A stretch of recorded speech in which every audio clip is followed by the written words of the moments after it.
You are watching the HangWith.me Showcase Series, cast by myself, Totalbiscuit. Ladies and gentlemen, welcome to SHOUTcraft right here, bringing you the HangWith.me Showcase Series. This is a best of 7. Yes, indeed, folks. Once again, a little bit of a grudge match going on right here. The last time these guys actually played was in the Assembly. Yes, in the Assembly, whereby Morrow and Socke went blow for blow in a best-of-3 series, with Morrow finishing 2 to Socke's 1 game in that series. This is a best of 7. As regards to how much money's on the line, there is a $200 prize for the winner of this particular series, as well as a $50 Pimpest Play bonus. This series is sponsored by HangWith.me and CynicalBrit.com. In the green trunks, I bring you Morrow of Team Mouse. He is in the green trunks and playing Zerg. He is at the top right of this map right here, which is the Tal'Darim Altar, and he is versus his opponents. In the red trunks, we have Socke. Yes, indeed. Socke. I like to call him Socke. I may call him Socke. I cannot promise that I will not call him Socke, because it is certainly open season for amazing puns. Socke with a quick scout right there, and he finds Morrow pretty much immediately. The Tal'Darim Altar is large, as you can see. There are 4 Xel'Naga watchtowers in the center, and near each Xel'Naga watchtower, if I recall correctly, there are some mineral points hanging around here somewhere anyway.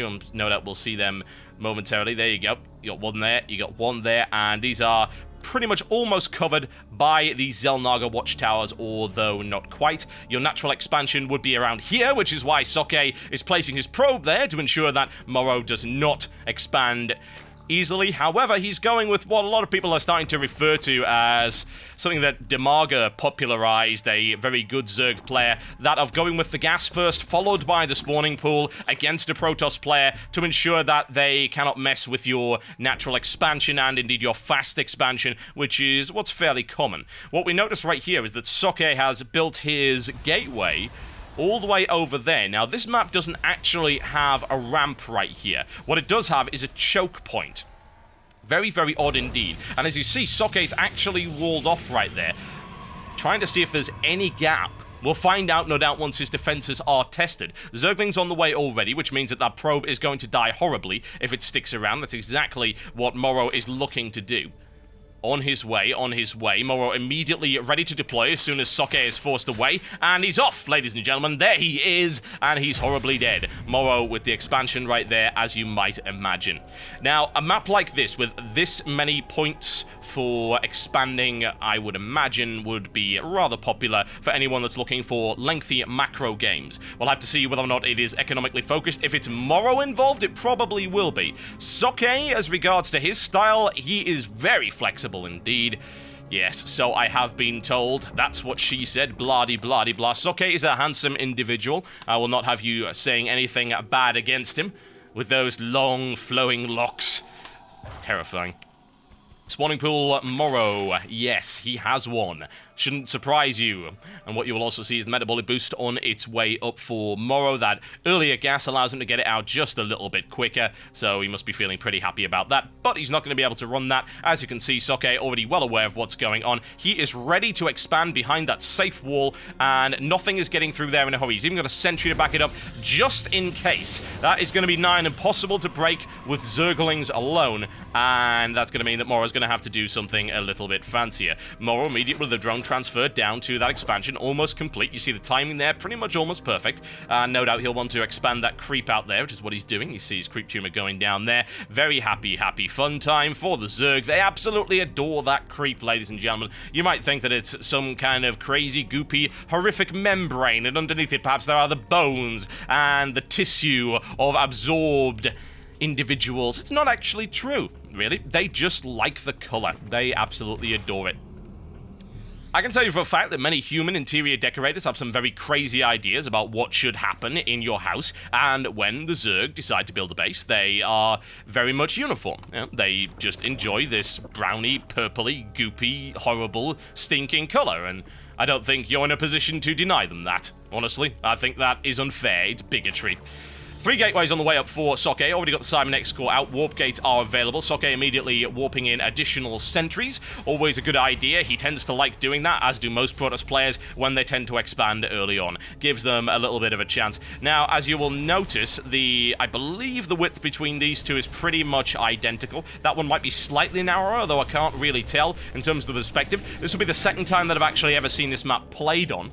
Bear in mind that a map like this was brought in for the GSL. It's not been completely adopted by Blizzard yet. It's not a ladder map, but it is certainly preferred to maps like Steps of War and Jungle Basin. Bear in mind, Jungle Basin isn't in the rotation anymore, but Steps of War was vetoed in this particular map pool, and honestly, I don't really blame any Zerg player that vetoes Steps of War. Evolution Chamber on the way up for Morrow, now complete, and we'll see what he decides to do with that. Roach is on the way to run that line, and Socke with a force of 7 sentries. Awful lot of sentries right there. Second Stalker warped in to back it up. And you'll notice the cosmic hopscotch that we've got going on right there. Don't actually really know what's going on there. One has to assume that Protoss children like to play on this. It's a little bit complex for our human minds, but I'm sure we can figure it out. A couple of scouting Zerglings killed with absolutely no mercy of any description. And Pylon going down right there for Socke looking to make a push into this space. Now, how much defense is available right here? We've got a couple of Roaches. How many more do we have in the way? We've got 2 and 24 Zerglings. There you go. That is a huge number, folks. However, bear in mind, Socke has a lot of sentries, but he lacks otherwise in ranged firepower. Looks to drive him away right there, and Socke actually blocked himself in just to try and escape, simply because he didn't want to go anywhere near that. He saw a superior force of Zerg. Not a fan of that. And if we have a look at the army count right now, it's pretty much equal.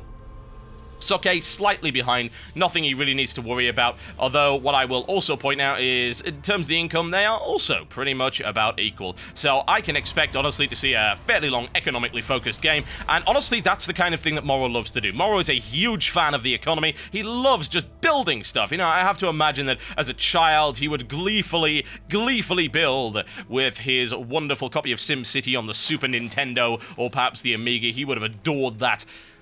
And then he'd get very upset when the aliens came down and blew up his base. So I imagine he's looking to get a little bit of revenge there. It's a little bit of closure. I'm not going to judge, folks. I'm not going to judge. We all had harshness in our childhood. There we go. Second expansion, third base available now for Morrow, and he continues to mine. And you'll notice that his mine account is getting slightly higher, just slightly higher than his opponent. Socke showing no real intention of expanding just yet, or maybe he is. There you go. There's his expansion coming up by the looks of it. He's got plenty of money for it, hanging around. It would be very odd if he didn't expand very, very soon indeed. He needs to spend some cash, and there you go. What he also has coming up is the Robotics Bay. There's the other Nexus. He's already got the Forge out. Feeling pretty good about that. Observer is scouting around and seeing what it can see. Observer's moving a little bit quicker than I used to remember observers moving. I don't know. Maybe I am just blind. Whatever the case, Morrow's streaming ahead now. His economy very strong indeed. This is the kind of thing that we expect to see from Morrow. And in the meantime, the Immortal goes in there and gets absolutely annihilated. Ooh, messy, messy, folks. Messy indeed.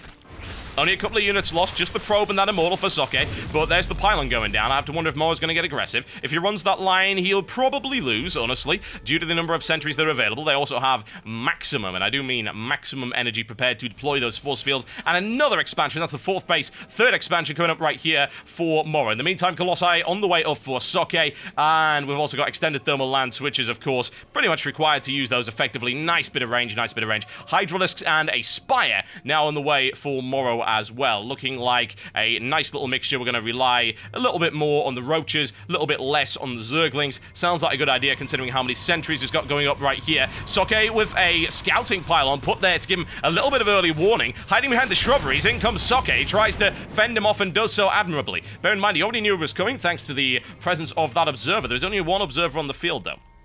In the meantime, a Zealot tries to harass the 5th base, 4th expansion of Morrow. I have a feeling economy is going to be a fairly major factor in this game. I don't know why I would get that idea, but there you go. Bear in mind that building too many harvesters, of course, does limit you in terms of how many units you can deploy on the field at any given time. And right now, Morrow has 100. He has 100 drones on the field. That's half his food count. Supply count. Thank you, Sean, for ruining my life with your bloody food. You can't eat supply, folks. You cannot eat supply. It's jargon. Jargon. So half of his force currently consists of drones. That is a 30 right now. A 30 harvester lead on Morrow. fairly damn significant. That means that he can build pretty much anything he wants. He's got plenty of money. He's almost at supply cap already, as opposed to his opponent, who is significantly behind. If we have a look at the army comparison, bear in mind 30 of that also consists of the wonderful, wonderful drones that we see all over the damn map. There you go, that expansion now complete. A little bit of a drone transfer there. Lots and lots of gas extractors going up. A huge amount. Corruptors on the way as well. Spore crawlers going up all over the place. That would make an awful lot of sense. Bear in mind, of course, static defenses do not take supply cap. So that is a smart move there to invest in a little bit of that. On its way, ladies and gentlemen, we have a force of stalkers, sentries, and a colossus at the back, backed up by a single immortal, although it's not feeling too happy against that rather large force from Morrow there. And Morrow also has the Ventral Sax upgrade coming in, as well as Banelings, so we are looking for some very real drop potential. Also notice that Morrow is trying to block off the expansion capabilities of his opponent by spreading creep all over the place with those overlords, making sure that they do not expand. Is that a 6th base? Yes, indeed it is, folks. 6th base, 5th expansion going up for Morrow. That is a little bit crazy, folks. It's a little bit crazy. That's 6 bases versus 3. Socke lagging behind in a fairly significant way, but can he take advantage of the army count difference between them? Right now, he certainly cannot, because he's nowhere near his supply cap, and he's going to need to work on that, because Corruptors are on their way. Perhaps too many, I would have to say. Too many, but bear in mind, he's got an infestation pit coming up, which means that the Hive upgrade could be following it up pretty damn fast after that, and we could see those Corruptors, once they have dealt with the Colossus, turned into Broodlords. 3 Colossus on the field right now. Takes over the Zilnaga Watchtower. Let's see what they can see. A little bit of engagement going on right here. Corruptors take a little bit of fire from the photon cannon. Nothing they really need to worry about. They tried to snipe off that Colossus. They failed to do so. They did actually quite a bit of damage to it, though. Took a good 25% of its health off, so we can't be too unhappy about that. Let's do a little bit of a surround right here. Socke caught out in the open and loses 4 Zealots to a bare minimum loss of those Zerglings right there. Bear in mind, these ranged units now have a level 2 weapon upgrade. That is level 2. 20 Banelings on the way as well. I have to wonder if he's going to try and drop them in via Overlords, considering he's got that Ventral Sax upgrade. This right here is commonly known as the Ball of Death, and it is exactly what it sounds like. It is a very close-knit ball, very hard to kill. Colossi are well defended. You've got Void Rays in the air as well that are usually able to survive longer than you might expect and act as artillery pieces as opposed to harassment units. In the meantime, there's the Hive upgrade coming up for Morrow. We can see that in approximately 90 seconds time. Weapons upgrades coming up for both. Socke with a level 1 Protoss Air, level 3. Is that level 3? Yes, it is. Level 3 upgrade right there. And that is a risky expansion, folks. Very risky expansion coming up there for Socke. Not able to expand over the other side of the map. But what we are noticing is a warp prism going around the side right there. So we do need to keep an eye on that. Also try and keep an eye on where those overlords are. Ooh, sneaky, sneaky, folks. Looking for an engagement right here by the looks of it. But no, Socke is not having any of that. Running away from that force. He does not believe he can do it. Right now, both players at supply cap. But bear in mind, 5,000, folks. 5,000 minerals, and there's the engagement right there. Colossi in the middle of... Oh, wow! Unbelievable. Devastation right there inflicted as the Colossi move out of position and get sniped to pieces. A big loss there for Socke as he retreats and licks his wounds. Units lost right there. You can clearly see who is in the wrong. But right now, Socke looking for deployment. Warp prisms coming down right here. I have to wonder if he deliberately threw those away, just to make sure that those Corruptors cannot be all that useful. In the meantime, Morrow attempts to harass this particular expansion. Like I said, it was a risky expansion. No question about that. There's the drop coming in. And in the meantime, we have harassment over here. 4 Zealots in the line. Can they bring that Spine Crawler down? Yes, they can. That's the damage they're looking for. Good surround there by the drones. Will it be enough? It certainly will not. No question about that. A lot of damage coming in right there. Can they kill it? Of course they can. And down it goes. Again, I have to wonder if he deliberately sacrificed those Colossi just to make those Corruptors useless and then decided to rebuild his army. That would make sense. That's not the kind of mistake that Socke usually makes, so one assumes he has to have done it for a reason. There's the surround of the Spore Crawler, and that expansion is going to die horribly, but bear in mind, Corruptors on the way. There's a lot of Corruptors that can't actually do anything right now. There's the Hive. Are we seeing a Greater Spire? We haven't seen a Greater Spire as of yet. They cannot morph themselves around. There's the engagement right here as the Banelings come in, and oh, yes, it is brutal, and Morrow manages to deal with that very, very well indeed. Corruptors in the air, that Warp Prism we can consider dead, but bear in mind the vast majority of the force there from Morrow is deployed in the other direction, and Socke is now deciding to move in. He's reinforced himself with a few less Colossi and a few more Stalkers this time around. How much damage can he do? Does he have the blink? No, he does not. Able to get the range on there. Can he get the mineral line? Looks for the harassment on the mineral line right there. A single infestor there by Morrow tries to do something. A good fungal growth. At least managed to hold a small small amount of those units and keep them out of the way. We're looking for a drop right there. Banelings in those overlords, ladies and gentlemen. Carpet bombers. Keep an eye on that. That could be messy indeed. Both of our combatants almost at supply cap right here. Morrow a little bit behind. We can very easily build. Has 7,500 minerals to play with. Yes, you call it the 300 supply push. I call it more like the 500 supply push, considering the amount of money he's got right here. And here we go, once we're in the engagement. Socke charging, probes in on the line. Banelings, Banelings, Banelings. Oh, in the middle of that. Oh, it is messy. It is devastating. It is unbelievable. That force ripped into tiny little shreds. Wow. It is a good carpet bomb, ladies and gentlemen, there from the Banelings, and Socke's force soundly defeated. But bear in mind, Morrow lost a ton of units there as well. However, he is able to reinforce incredibly rapidly. Let's see exactly what is on the way. Hydralisk's on the way right there. Corruptor's looking to snipe off that last Colossus. They're going to be crushed if they don't get out of there. Big losses for Morrow. Huge losses for Morrow right there. Oh, yes, folks, and Socke coming in with a counterattack, a quick warp in to counter the quick building of his opponent. Morrow still sitting on those 6 bases right now. Socke has rebuilt around here and is building more cannons than you can possibly imagine. Looking perhaps to blow up a few planets right here. It is a possibility. Dark Templar Shrine coming up as well for Socke. We've also got Psionic Storm, Warp Prism as well, and Blink. Let's just build everything. Why not? Sounds like a good idea. We have control of pretty much every area on the map. Socke sending out small scouting forces to see whether or not his opponent has expanded. And indeed, he doesn't need to right now. Have to consider sometime in the future doing that. Bear in mind, Morrow now is back at supply cap. Feeling pretty good about that. Got some infestors in there, loading pretty much everything into overlords right now. A risky maneuver. Bearing in mind the amount of stalkers that were on the ground last time we saw them, there are 18. There were also 4 High Templar. Ultralisk Cavern did go up for Morrow, but we're not seeing any deployment of Ultralisks as of yet. There we see the Adrenal Glands. That's the attack speed upgrade for the Zerglings. We've also got Zerg melee attack level 2. Into the Maw of Madness they go, folks. A lot of damage being done, but there's the drop right into the middle. Banelings smash their way through that defensive line. Looking to bring those photon cannons down. It's going to happen. Small engagement right here from Socke as he brings the majority of his forces in. It's not going to happen. There's the storm. Doesn't really catch all that many of Morrow's forces out of the way. But bear in mind, the initial vanguard has collapsed. Now Socke looking to crush it, and he's going to manage it as well. Big army damage done right here. Colossi are going to get torn apart, but the Corruptors will go down as well. There's no real question about that.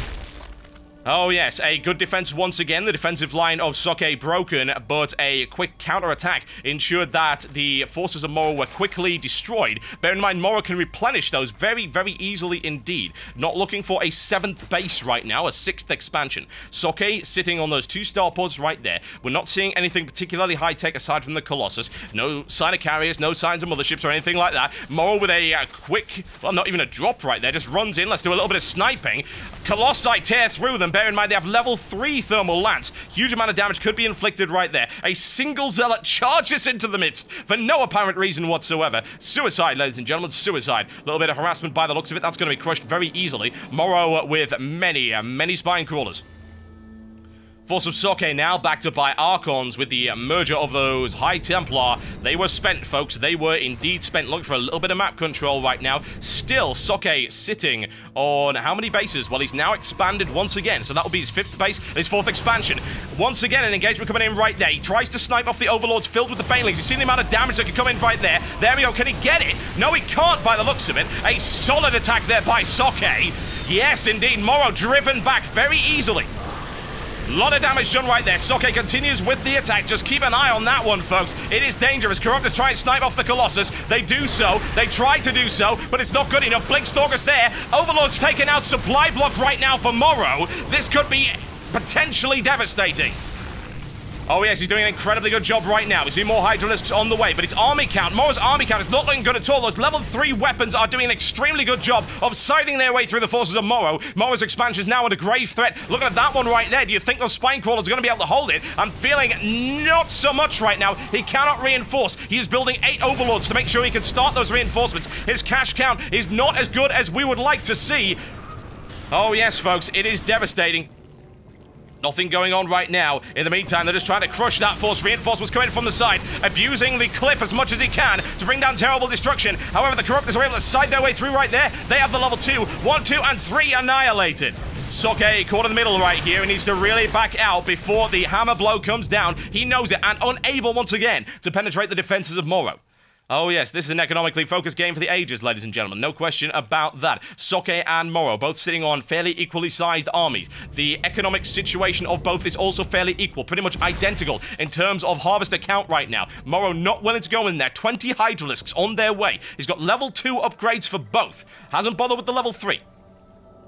Not being researched right now. Socke able to hold that Nexus despite its relative proximity to the Zerg base. And right now, Socke backing off to make sure there's no drops going on whatsoever. We haven't really seen all that many drops from either. We saw a little bit of Warp Prism play, and we're getting one right here. There's the drop in from the side, but it's going to be fairly ineffective. It did some reasonable damage to the mineral line, though, no question about that. But that can be very easily replaced by Morrow. He's at the stage right now where damage to an expansion's mineral line probably doesn't mean all that much. Very easy to rebuild that. He's got a huge amount of lava available. We're looking once again for a drop right here, primarily of Hydralisks into the middle line once again. Do as much damage as he can. Can he bring the Nexus down? Looking to bring down those photon cannons first, as you might imagine. There we see Socke's force looking to reinforce. Little bit of a slow maneuver, and there we go. That Nexus is going down, and Morrow finds a chink in the armor of Socke. Socke looking to get his forces going once again. His army count is looking pretty good, but it's being outnumbered by Morrow. Great Aspire is on the way for Morrow. We haven't seen any heavy play here with Ultralisks or indeed Broodlords. Broodlords now finally on the way. Looks like Morrow thinks he needs it. Right now, you'll notice that Socke is expanded here, and he's also now expanding here as well. This entire map looking to get mined out in this epic encounter. Here we go, folks. Great Aspire is on its way. How much play will we see from it? We saw the Ultralisk cavern go up, but Ultralisks were not deployed. No Ultralisks as of yet from Morrow. He built that almost 10 minutes ago, as far as I remember. Oh yes, a lengthy match requires a lengthy swig, folks. Another expansion coming up there at the side of the map, as you can see right here. Let's kill an Overlord, why not? At least, bearing in mind, killing Overlord's kind of a good idea, considering that everyone's pretty much supply capped, so that's going to drive him all the way under there, but he does have quite a few spares. Overlords do not take supply cap. Ladies and gentlemen, no they do not, and there we go. What a set of upgrades. Melee attack level 3, flyer attack level 3, 3 Ultralisks, and of course the ground carapace level 3. Also looking for the chitness plating upgrade, I would think, for those Ultralisks. We'll have to see just how effective they can be. Right now, Socke doesn't actually have that many Immortals, so yeah, they could very well be, but it does have a pretty good Stalker count, so that could be problematic for Morrow if he decides to dedicate an awful lot to those Ultralisks. You'll see right there, Morrow with a very small force. Socke perhaps looking to gain yet more map control, gain himself some more expansions. Banelings once again available in those Overlords, a force primarily consisting of Hydralisks, backed up by Corruptors, and those Banelings waiting in the wings to do some damage. Did he spot that force coming in? He may very well have. We notice a couple of Zealots on the Vanguard right there. Nothing to really worry about. This is the engagement we're looking for. How many Colossus are in there? There's 3 in the mix. Can he bring them down before they do significant damage to those Hydralisks? Huge amount of damage being done right there. Can he get the Baneling drop? He looks for it. It's fairly good. It is fairly good indeed. He continues to push back the forces of Socke, but he can't bring those Colossus down, and that was devastating. No question about that. Morrow's forces driven back in a very commanding manner. He's going to have to rebuild. There's the flanking attack in from the side with the Ultralisks. How much damage can he do? Already loses 1. Is he going to lose a second? There's the blink. Great play there by Socke. Backing away. And indeed, that flanking maneuver thwarted there by Socke. Excellent play there. Absolutely fantastic. Right now, Morrow still looking at a pretty good position, able to very easily replenish those forces. His income is still looking solid, and Socke is actually lagging behind quite significantly. He's only lost 3, he's only 3 harvesters behind his opponent, but the income is coming in at such a high rate right now. Socke's going to be forced to continue to expand, obviously builds photon cannons pretty much everywhere, but against upgraded forces like these, they're not all that effective. Socke looking to clear out some more territory, looking to stake a claim, tries to take an Overlord, and he does. There you go. Socke with an army consisting primarily of those Stalkers, backed up by the Void Rays, proving to be extremely effective right here. Surprised he hasn't actually upgraded those Void Rays more. There we go, a flanking attack right there, but very easily caught out, and Morrow losing a ton of forces. But look at units lost right now. Morrow has lost way more than Socke. Socke playing extremely efficiently right now. However, bear in mind that this area is completely mined out. His main base is completely mined out. He's swarming on this one right here. He actually, I do not believe, has enough mineral patches to properly saturate, which is why he's lagging behind in terms of his economy, despite of his harvester count. Look at that. Look at how many probes he has going on right here. Needs to expand. He's desperate to expand. Look at his stake a claim. Can he get one right here? In the meantime, Socke looks to secure that claim. Continues to push it out. What's the unit count looking like for Morrow? Keeping an eye out for drops. We're not really seeing any right there. Overseer just hanging around, just keeping an eye on things. No drops at the moment. Just keep an eye on it, folks. Keep an eye on it. Socke, what do you got for us? Still with a few more mortals, indeed, puts them on the field just in case those Ultralisks continue to be deployed. He's got a lot of High Templar, he's got a lot of Stalkers. 3 Colossus is his magic number thus far, and I would pretty much agree with that. Bear in mind, no Broodlords have been deployed as of yet for Morrow. None whatsoever. Broodlords could be... it might not work so well. Bear in mind, Colossus do clear out the Broodlings very quickly, especially with that upgrade level. There are the Banelings. There's the Force. Mostly Ultralisk this time around. He's got 6. Looking to do the charge. Does he have the upgrade? He has Ground Carapace there, but I don't think he's got the Chitinous Plating upgrade. I'll have to check that, but I don't think so. Looking for the drop. Fungal Growth Infester. It's very, very good. Nothing under that will live. There's no question. It was a great grab there by Morrow. He continues the charge, pushing his way through. Will the Ultralisks break it? That's what they look for. That is what they're looking for. The Colossus cannot stop it. They cannot stop the rush. Oh yes, Colossus running the hell away right now, and Morrow looks to try and take advantage of that. He's looking to run that. Can he break it with those Ultralisks? Does he have the numbers? He may very well. Waits for it, decides to wait for it, takes the Psy Storm for his patience, and there you go, through the line, a single Ultralisk brought down. Looking for Focus Fire on the second one. Not an awful lot of damage being done there at all. Can he break it? There's a big warping right here from Socke, consisting primarily of Zealots, a flanking attack from the back, and the Hydralisks annihilated. Now the Ultralisks caught out in the open. Can they kill the Nexus? Can they kill that Nexus? Shields are holding. 1 Ultra down, 2 Ultra, and 3. Once again, a deft defense there by Socke. Morrow continues with that aggression.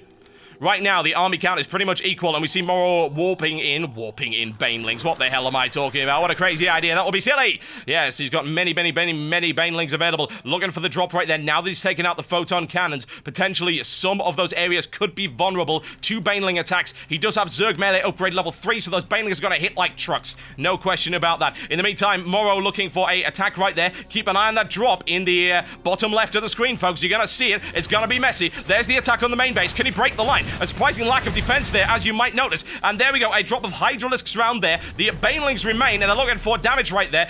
That Nexus could potentially go down. Not an awful lot of damage being done. Morrow continuing to pressure that wall, and he breaks it, and down it goes. How much damage can he do? Fleet Beacon is up for Socke right now. Looks for the charge. In from the side. And indeed, the forces of Morrow actually broken right there. In we go once again. We've got more Hydralisks, and they easily annihilate that Nexus. That's going to cause economic problems for Socke, no question about that. And once again, those forces easily annihilated, but a little bit too late. Oh yes, folks.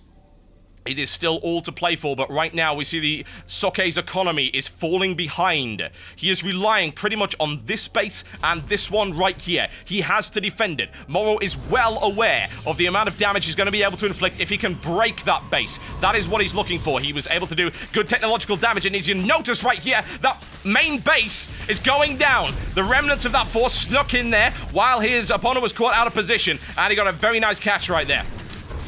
Socke looking to flank around here. There's another drop in the back. Hydralisk doing continued economic damage to Socke. Where are the rest of his forces? He is being pulled all over the place right now. Multitasking right now by Morrow as he runs the line. Not going to be able to break through that by the looks of it, but at least able to do some good damage to that defense. Another expansion right here for Morrow as well. It is ridiculous, folks. It is unbelievable, but Socke is in a lot of trouble right now. His income is severely damaged. The amount of units he's able to field is severely depleted. He's already lagging behind significantly in terms of supply, and Morrow is gonna keep that up. Look at that, folks. Is that not the stuff of nightmares? We see 2 Ultralisks, Banelings, and Zerglings fully upgraded in every possible respect, looking to do as much damage as possible. Will this be the hammer blow to the head of Socke that finishes him off? He looks for the run on one of the remaining bases, swarms through there. Those photon cannons don't last for 1 second. Look at the brutality being inflicted right here. It is unbelievable. In the meantime, Socke looking to flank around. How much damage can he do? Overlords have absolutely nothing in them. It is a ploy, folks. It's a distraction. Nexus annihilated. Morrow continues with the damage, and that's what he's going to inflict. Look at this. Oh, the Zerglings annihilated very rapidly right there. Will the Colossus be able to hold the line? Ultralisks taken apart by the Immortals. Oh, Corruptors, can you get your way through those shields? You cannot. Oh, he takes them. There you go. Takes them. Socke has only 1 functioning base right now. Oh, wow. Morrow has control of over half of the map. His income is continuing to flow in. He's had to expand once again. Spine crawlers all over the damn place. Socke is falling behind. It is significant, folks. It is significant, no question. Corruptor sniped off out. A little bit of spite there by Socke as far as I can tell. But I am not convinced Socke is going to be able to hold that line anymore. Look at that. He is down to 100 in terms of his supply. Morrow's at 133. He is able to replenish. He's got Infestors on the way. Ultralisks on the field, Zerglings on the field, Hydras and indeed Banelings and a token Roach. There we go. Once again, looking for the drop right there. Zerglings and a Baneling. Oh, there is nothing left of that mineral line. Oh, wow. That was brutal. Socke able to hold the line, but only just. Still a huge amount of damage done there. Income almost non-existent. Morrow is able to just keep throwing these units at his opponent. He has lost 61,000 resources worth, but it doesn't matter. It does not matter. He'll be able to continue applying that pressure. Socke is going to have to break out something fairly brilliant in order to get out of this one. He has been known to do so. We will find out. Once again, the attack comes round. A little bit threadbare. You'll notice the final island of Socke's defense waiting in the corner right there. Ultralisks in there. Baneling detonation blinking out of the way. Will they be able to kill us Ultralisks in time? Oh, yes, indeed, they will be able to. But, unfortunately, Hydralisks come in from the side as well. They're still alive. The shields of the Immortal down. Collapsing. Finally has to back off because he knows he doesn't want to go into that tight corner right there. However, in the meantime, he's looking for yet more damage. He'll kill the assimilator, I guess. Sounds like a plan. Let's do damage. This is the prize, folks. This is the Holy Grail for Morrow. There was a Dark Templar on the field. A single Dark Templar. I don't know if that's going to be the trump card that Socke is looking for right here. Morrow continues with his economic dominance. He has control of all of this, indeed. Everything you see before you, from mountain to dale to valley, it is indeed his. It belongs to the Swarm, folks. A single Dark Templar goes on a secret mission. Another Dark Templar on the way, but army count is not even close. Morrow with 156 versus Socke's 95. He defends for as long as he possibly can. Oh yes. Everything is on the line right here. This is only the first match. If every match is like this, then wow, we're in for quite a series. Morrow continues with the push right here. He's going to be able to break that line. There's no question about it. Socke retreats with what he's got. No Colossus on the field this time around. Nothing to annihilate those Hydralisks quickly. The damage is coming in. A great grab with the fungal growth right there. Morrow breaking the line. Infestors holding it at the back. Will they be able to do so? No, they cannot. Right now, Morrow sort of caught out of position, which is problematic. Those Infestors really have no energy. There's the Storm charging in the line. The Infestors sacrificial lambs right there. Hydralisks torn apart. Morrow's Ultralisks, though, they continue the damage. Can they kill them? Yes, they can. Yes, they can. Very little defense left. 100 is the supply difference between the two, ladies and gentlemen. No fleet beacon coming out right here. Nothing whatsoever. I think that Dark Templar is just hanging around right here, wondering what exactly he can do to help his kin, which right now is not an awful lot. Colossus comes down on the field, doing barely anything to those Ultralisks. It's gonna get cloven in two. There we go. Will it survive? It will, thanks to the last-ditch defense there by the Zealots. This match does not end, folks. This is the war that never ends. There's the 100 Years' War. There's an Ultralisk in that Overlord. That Overlord is probably feeling pretty damn fat right now. It needs to go and see the Zerg equivalent of Weight Watchers. There's the drop. This could be the death blow, ladies and gentlemen. This is what he's looking for. This area, this Holy Grail, needs to be taken out. Morrow is on his way, and Socke's army count is not sufficient to be able to bring it down this time. No way at all. There is nothing left to mine, folks. Morrow with a final attack. Will it be enough? I think it will. The numbers are... Oh, he loses an Ultralisk. Unable to drop it into... Oh, it's carnage. It's a massacre. There's no question about that. Socke has no forces to defend against this. He's getting cleaved into tiny little pieces. He's gonna be dog food, folks. He is gonna be dog food for the Doggalisks. There's no question about that. Nothing left of that Nexus. Here comes the defense. The Nexus is down. The income pretty much almost exclusively gone. Socke with this base right here. Will he continue to fight this exhausting battle between these two right here on the Tal'Darim altar? Well, that wasn't very nice, was it, Socke? That was not nice at all. Oh, but look at the army count. The army count is not looking great for Socke. It hasn't been looking great for Socke for the last 10 minutes. Good game, ladies and gentlemen. Do you hear that? You hear this? Yeah? Good game. Does anyone doubt the Tal'Darim altar now? I certainly hope not. We'll be right back after this, folks. Oh yes, we will.